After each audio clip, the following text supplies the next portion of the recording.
په دې ویډیو کې بس تاسو ته راغلم چې تاسو څنګه کولی شئ د پلی سټور آی ډي او یا هم د جیمیل اکاونټ جوړ کړئ. ډېره اسانه طریقه ده دوستانو، ویډیو ته آخره وګورئ تر څو کومه طریقه یې زه تاسو ته ښیم د جیمیل جوړولو یا هم د پلی سټور د آی ډي جوړولو طریقه یاده کړئ. نو دوستانو څوک ورته د پلی سټور آی ډي وایي او څوک ورته د جیمیل اکاونټ وایي. نو دوستانو ته کتلی شئ دغه نو دا د پلی سټور آی ډي ده او یا هم د جیمیل اکاونټ تاسو ډېر په اسانه طریقې سره جوړولی شئ.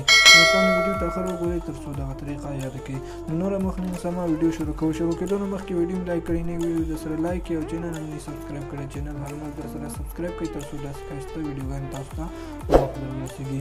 نو ویډیو شروع کوم. دوستان تاسو ته پلی سټور را اوپن کړئ.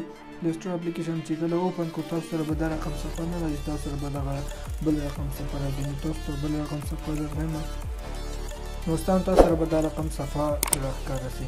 نو چې کله دا رقم صفحه راغله دوستان تاسو به دلته دغه په کریټ اکاونټ باندې کلیک وکړئ او دلته په دغه اولینی آپشن باندې کلیک وکړئ. کله چې په اولینی آپشن باندې کلیک وکړئ دلته خپل نوم ورکړئ، هر یو نوم چې ورکوئ. نو زه ورته یو نوم ورکوم.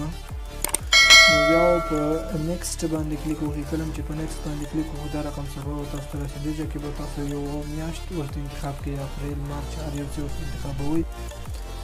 نو بیا به دوستان دې ځای کې ورځې ورته انتخاب کړئ، هر څو ورځې چې ورته انتخابوئ. نو زه 15 ورځې ورته انتخابوم. دلته کال ورته انتخابوئ، هر څومره کله چې تاسو ورته انتخاب کړو.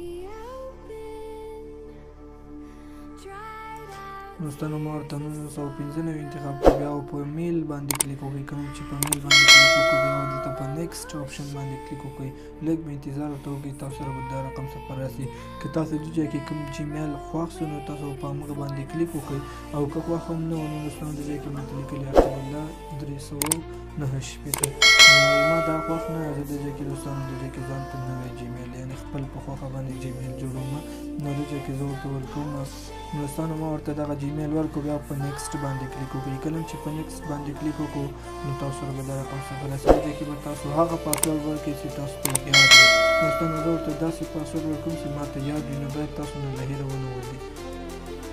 دوستانو ما ورته پاسورډ ورکړو. بیا په نیکسټ آپشن باندې کلیک وکړئ. کله چې په نیکسټ آپشن باندې کلیک وکړو نو دوستانو دې ځای کې به تاسو ته وایي چې تاسو د موبایل یو نمبر دې ځای کې ورکړئ. تاسو به دې ځای کې د موبایل خپل نمبر ورکړئ، هغې ته تاسو نو بیا دغه جیمیل ورکېږي نه. که ورک شو نو تاسو د دغه نمبر په واسطه بېرته راکړئ. نو زه ورته نمبر نه ورکوم، په سکیپ آپشن باندې کلیک کوم. نو دوستانو زما جیمیل اکاونټ جوړ شو. بیا په نیکسټ آپشن باندې کلیک وکړئ او دې ځای کې به لږ لاندې راسي. دوستانو ایګري باندې به کلیک وکړئ او دغه د جیمیل اکاونټ به ستاسو جوړ شي. نو ډېره اسانه طریقه ده دوستانو، ډېر په اسانه طریقې سره کولی شئ تاسو د جیمیل اکاونټ د ځان لپاره جوړ کړئ. نو دوستانو زه به تاسو ته دغه د جیمیل اکاونټ راوښیم چې زما د جیمیل اکاونټ جوړ شو او که نه. نو دوستان تاسو کتلی شئ ما دغه د جیمیل اکاونټ جوړ شو. نو تاسو درخواست تاسو کتلی شئ زما د جیمیل اکاونټ دغه الرقیب سیبر. نو دوستانو ډېر په اسانه طریقې سره تاسو کولی شئ د ځان لپاره جیمیل اکاونټ جوړ کړئ. نو هرومرو یې ځان لپاره جوړ کړئ، تاسو ته ډېر زیات مهمه دی او ډېر اسانه طریقه ده.